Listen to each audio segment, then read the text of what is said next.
जो भी diploma engineering के स्टूडेंट्स हैं जिन्होंने डीएसयू का फॉर्म फिल किया था मेरिट बेस्ड वाला, और जिनका रिजल्ट आया है, कुछ स्टूडेंट्स का नहीं आया है, तो उसी बारे में आज डिस्कस करने वाले हैं।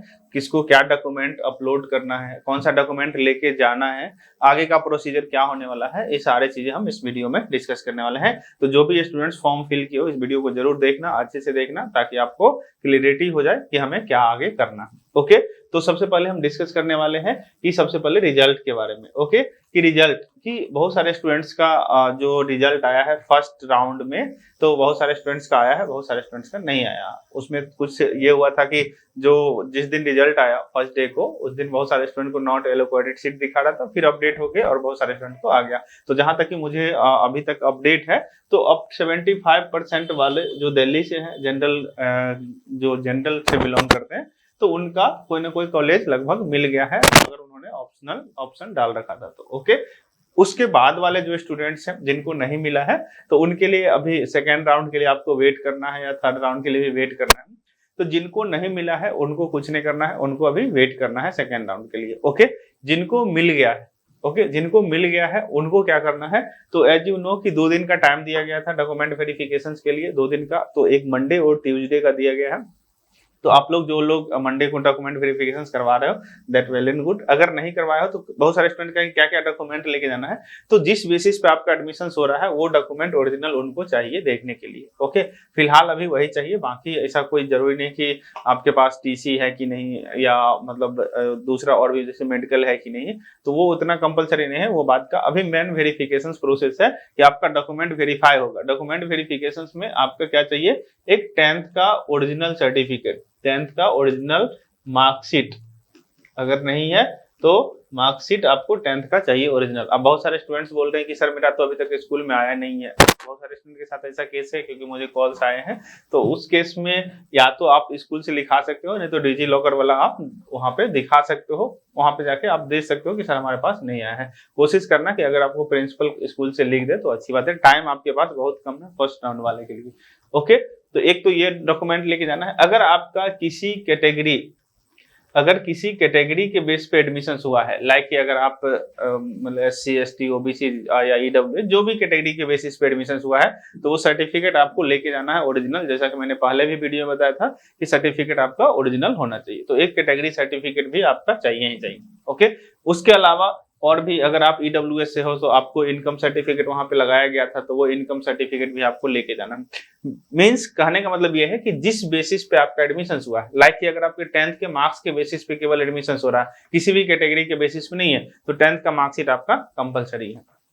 ओके, अगर आपका किसी कैटेगरी के बेसिस पे हो रहा है तो आपका कैटेगरी का सर्टिफिकेट मतलब आपका कंपलसरी है। अगर आप EWS से हैं तो आपको EWS certificate plus income certificate दोनों आपका वहां पे दिखाना कंपलसरी है, वो भी अपडेटेड चाहिए। ओके, तो ये सारे डॉक्यूमेंट, उसके साथ साथ फोटो, अगर आपके आधार कार्ड रख लेना, जो भी डॉक्यूमेंट आपके पास है, अगर TC है तो लेके जाना, ऐसा भी यूज नहीं होगा क्योंकि अभी वेरिफिकेशन चल रहा है। उसके बाद आपको डॉक्यूमेंट बाद में सबमिट करना होता है, जो कि कॉलेज में करना पड़ता है। ओके, ये सारे डॉक्यूमेंट अभी वेरिफिकेशन होगा।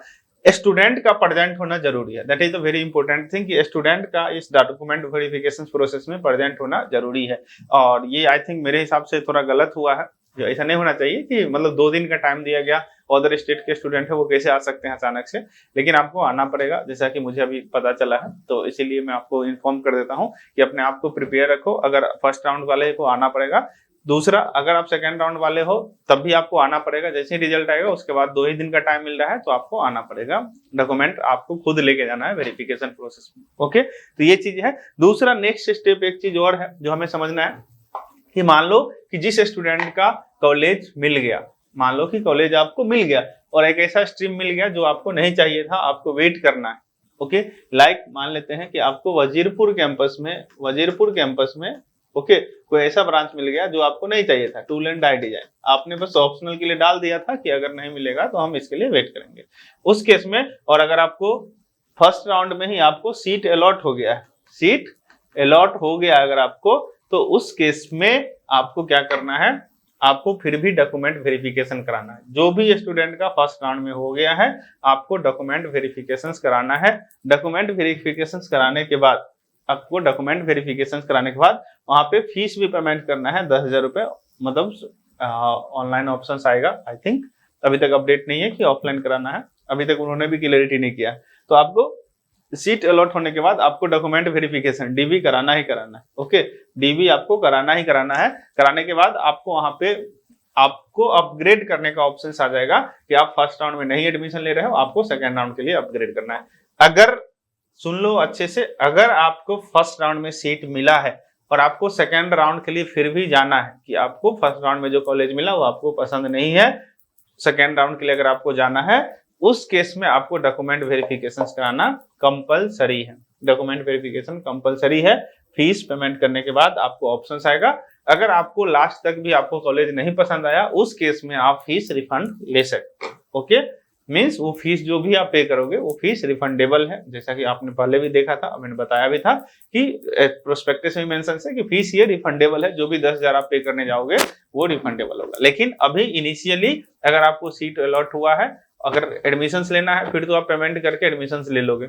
जिस स्टूडेंट को कॉलेज या स्ट्रीम नहीं पसंद है तो उस केस में आपको अपग्रेड करने का ऑप्शन तभी आएगा जब डीबी करा के और आप फीस पेमेंट करोगे। तो this is a very important information. जो भी स्टूडेंट दिल्ली पॉलिटेक्निक के लिए तैयारी कर रहे थे, जो भी लोग फॉर्म भर रहे हो, सेकेंड लिस्ट जो भी जब आ रहा है, सेकंड लिस्ट आ जाएगा और नेक्स्ट वीक में भी सेकंड लिस्ट भी आ जाएगा। उसका डेट ऑलरेडी अनाउंस्ड है। डेट एक्चुअली मुझे एग्जैक्ट याद नहीं है, तो मैं बताया था। ओके, तो आपका उसका भी डेट अनाउंस है। जैसे ही आता है तो आप भी अपने आप को प्रिपेयर रखो कि जो भी स्टूडेंट, खास के मेरे हिसाब से कि चूंकि फर्स्ट राउंड में 75% वाले का हुआ है, तो उससे बिलो वाले 70% वाले भी आप अपने आप को तैयार रखना कि आप सारा डॉक्यूमेंट रेडी करके, ओके, जितना आप रेडी रहोगे उतना आपके लिए ज्यादा आसान होगा। ठीक है, तो आई होप कि आपको समझ में आ गया होगा कि हमें क्या करना है। अच्छा, बहुत सारे कुछ स्टूडेंट को रिजल्ट ही नहीं देखने आ रहा है कि रिजल्ट कैसे देखें।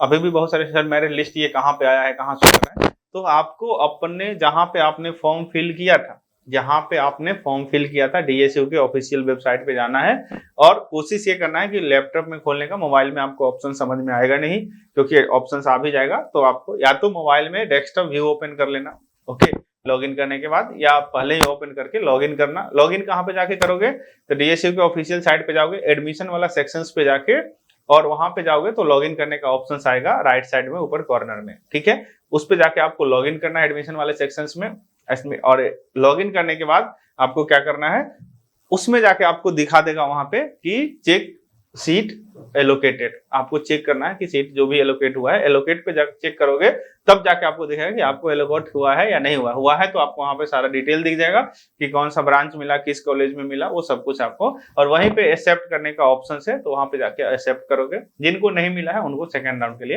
वेट करना है। ओके, तो आई होप ये वीडियो समझ में आ गया होगा। बाकी कोई भी अगर आपको दिक्कत है इससे रिलेटेड तो आप कमेंट करना, कोशिश करूंगा मैं कि आपको उसी टाइम रिप्लाई कर देना। ओके, बाकी जैसे ही कोई भी अपडेट आता है, आप इस चैनल से जुड़े हुए हो और पहली बार जो देख रहे हो जुड़ जाना। आपको जो भी जैसे भी कोई भी अपडेट आता है आपको इस चैनल से मिलते रहेगा। Okay, thank you.